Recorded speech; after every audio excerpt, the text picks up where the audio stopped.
오늘 주신 하나님 말씀 마태복음 마지막 28장입니다. 지금 읽는 것은 1절부터 4절까지 1절부터 4절까지 우리 같이 읽겠습니다. 시작. 안식일이 다 지나고 안식 후 첫날이 되려는 새벽에 막달라 마리아와 다른 마리아가 무덤을 보려고 갔더니 큰 지진이 나며 주의 천사가 하늘로부터 내려와 돌을 굴려내고 그 위에 앉았는데 그 형상이 번개 같고 그 옷은 눈같이 희건을 지키던 자들이 그를 무서워하여 떨며 죽은 사람과 같이 되었더라. 아멘. 십자가에 죽으신 예수님을 27장 57절에 바로 위에 보시면 아리마대의 부자 요셉이 바위 속에 판 자기의 새 무덤에 예수님을 장사했고요. 오늘 28장 1절에 안식 후 첫날에 막달라 마리아와 다른 마리아들이 무덤을 찾습니다. 유대인들은 안식일에 하지 말아야 할 것을 엄격하게 지켰기 때문에 비록 사랑하는 예수님이라 할지라도 안식일에는 무덤을 찾아오지 못했을 것입니다. 그래서 안식일이 지나자마자 첫 새벽에 예수님의 무덤을 찾은 것입니다. 유대인들은 금요일 오후 6시부터 토요일 오후 6시까지가 안식일이기 때문에 안식일이 끝나는 토요일 저녁에는 어두워서 움직이지 못하고 안식 후 첫날, 그러니까 우리로 하면 주일 아침 새벽에 예수님의 무덤을 찾은 것입니다. 지금 우리가 주일을 지키는 것은 이 안식 후 첫날에 예수님이 죽음에서 부활하셨기 때문에 주일을 지키고 있는 것입니다. 그러니까 엄격히 말하면 주일은 부활 기념 주일인 것이에요. 예수님의 부활을 기념해서 주일에 함께 모여 찬송하고 기도하고 예배하는 것입니다. 예수님의 부활을 기념하는 날이니 이날은 기쁘고 즐거운 날인 것이죠. 마리아가 예수님의 무덤에 와서 본 것은 2절에 보시면 이미 무덤을 막고 있던 큰 바위가 열려 있고 그 위에 천사가 앉아 있습니다. 천사가 거기 앉아 있는 것은 예수님의 부활의 소식을 마리아들에게 알리기 위해서 앉아 있는 거죠. 자, 천사의 알림을 보십시오. 5절에 너희들이 예수님을 찾으러 왔지만 6절 여기 계시지 않고 살아나셨다. 7절 어서 내려가서 제자들에게 알려라. 예수님이 먼저 갈릴리에 가셔서 기다리신다고 하니 거기서 만나자고 해라. 8절 여자들이 무서움과 기쁨으로 제자들에게 알리려고 다름질합니다. 9절에 그때 예수님이 나타나셔서 그 여인들을 만나주시면서 10절 무서워하지 말라. 내가 내 형제들에게 갈릴리로 가라 하라. 거기서 나를 보리라 하시니라. 마태가 이 예수님의 부활을 가장 먼저 여자들이 보았다라고 하는 것을 여기 기록한 데는 이유가 있습니다. 당시의 여자들은 사람으로 취급받지 못했습니다. 여자는 남자들의 소유물에 불과했어요. 여자는 증인으로 채택이 되지도 못했습니다. 그런데 왜 마태가 예수님 부활의 첫 증인으로 여기 여자들을 언급하고 있는가? 그것은 이 여자들은 거짓말을 할 이유가 없고 거짓말을 꾸며낼 이유도 없다는 것을 알려주는 거죠. 만약에 이 부활의 첫 소식을 제자들이 보고 알렸다면 대부분의 사람들은 거짓말이라고 했을 거예요. 저 제자들이 그렇잖아도 예수님이 살아생전에 그런 얘기를 하더니 저 제자들이 그 예수님하고 똑같이 정신 나간 소리를 한다 라고 무시해 버렸을 거예요. 그러나 여인들의 증거는 전혀 다른 거죠.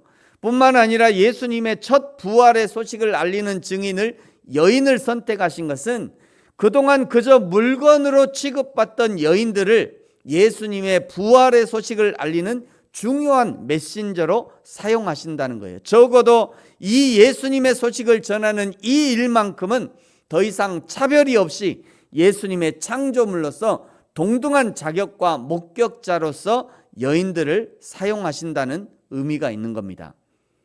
그러므로 사랑하는 성도 여러분, 그리고 여성 동지 여러분, 여러분도 예수님의 부활의 증인으로서 어떤 사람들과도 차별받지 않은 예수님의 부활의 증인으로서의 역할들을 성실히 감당할 수 있는 우리 동지 여러분 되시기를 축복합니다.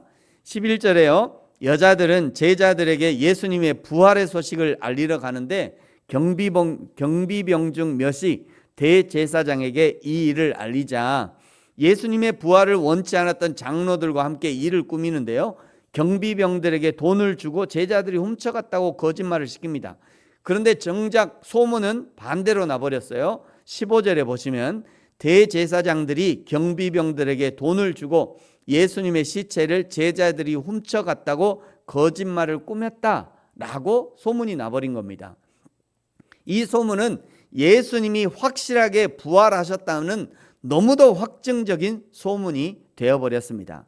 16절부터는요, 예수님이 승천하셨을 때의 상황을 보여주는데요, 예수님은 부활 후 승천까지 약 40일을 지상에 계셨습니다. 여러 제자들에게 확실하게 나타나시고 요한복음 21장에 보시면 예수님의 죽으심에 낙심하여 갈릴리 바다로 고기 잡으러 간 베드로에게 네가 나를 사랑하느냐 3번 물으시면서 확실하게 회복시켜 주시고 또 목양의 사명을 맡기시고, 그리고 최종적으로 변화산에서 구름 타고 하늘로 올라가셨습니다. 구름을 타고 하늘로 올라가시면서 마지막 약속을 우리에게 주셨는데 그것이 18절, 19절, 20절이에요. 보통 우리가 이것을 지상명령이라고 하죠. 지극히 높은 명령, 이렇게 얘기하는 겁니다. 우리 18절, 19절, 20절은 다 같이 읽겠습니다. 같이 읽습니다. 시작. 예수께서 나와 말씀하여 이르시되 하늘과 땅의 모든 권세를 내게 주셨으니 그러므로 너희는 가서 모든 민족을 제자로 삼아 아버지와 아들과 성령의 이름으로 세례를 베풀고 내가 너희에게 분부한 모든 것을 가르쳐 지키게 하라. 볼지어다 내가 세상 끝날까지 너희와 항상 함께 있으리라 하시니라. 아멘. 이 예수님의 마지막 명령을 지상명령, 지극히 높은 상위, 지극히 상위의 최고 상위의 명령이다. 이래서 지상명령이에요. 이 예수님의 지상명령은 4가지의 동사로 요약할 수 있어요. 첫 번째가 가서입니다. 선교는 가는 거예요. 전도는 가는 겁니다. 그래서 지금도 가라는 명령을 받은 성도들과 교회가 선교의 현장으로, 전도의 현장으로 가는 거죠. 전도는 가서 하는 거예요. 두 번째, 예수님의 명령은 모든 민족을 제자로 삼으라는 거예요. 예수님의 제자를 삼는 것이죠. 하나님의 말씀을 믿고 듣고 믿고 지켜서 하나님 나라 백성의 합당한 삶을 사는 사람들이 제자라고 하는 겁니다. 이 예수님의 제자 삼는 것은 나라와 민족을 차별할 수 없습니다. 그래서 모든 민족에게 가라는 거예요. 모든 민족에게. 이것이 성도들과 교회의 목표가 되는 거죠. 세 번째는요, 예수님의 명령은 아들과 성령의 이름으로 세례를 베풀라는 거예요. 대한민국에서 세례는 정식으로 훈련을 받고 인준받은 목회자가 주어야 합니다만, 그러나 아프리카 오지나 동남아시아의 정글에서는 평신도들이 복음을 전하면서 세례를 베풀기도 합니다. 그 세례는 성부와 성자와 성령의 이름으로 베푸는 세례이기 때문에 목회자가 주는 세례나 평신도가 주는 세례나 동일해요. 왜요? 성부와 성자와 성령의 이름으로 세례를 베푸는 거기 때문입니다. 네 번째, 예수님의 명령은 내가 너에게 분부한 모든 것을 가르쳐 지키게 하라는 것입니다. 복음의 효력은 가르치는 것에만 있지 않습니다. 복음의 진짜 효력은 가르쳐서 지키게 하는 거예요. 이론적으로 복음을 배우고 아는 것으로 능력이 발휘되지 못합니다. 배운 것을 실제 삶에 지켜야, 행해야 거기서 하나님의 능력이 발휘되는 것이죠.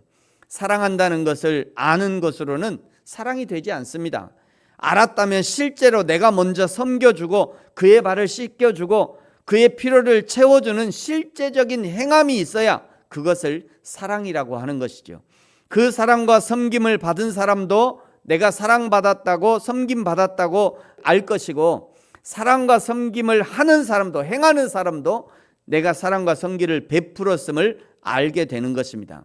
사랑하는 성도 여러분, 십자가에 죽으셨지만 그러나 그 죽음의 권세를 깨뜨리시고 부활하신 예수님과 함께 우리에게 맡겨주신 사명을 충성스럽게 감당함으로 하나님께 온전한 영광을 돌리는 다시 오실 예수 그리스도의 길을 예비하고 준비하는 저와 여러분이 되어지기를 예수님의 이름으로 축복합니다. 기도하겠습니다. 하나님 아버지, 감사합니다. 예수님은 십자가에서 전 인류의 죄를 지시고 대속의 제물로 죽으셨지만, 그러나 사망의 권세를 깨뜨리시고 부활 승리하셔서 부활의 첫 열매가 되셨습니다.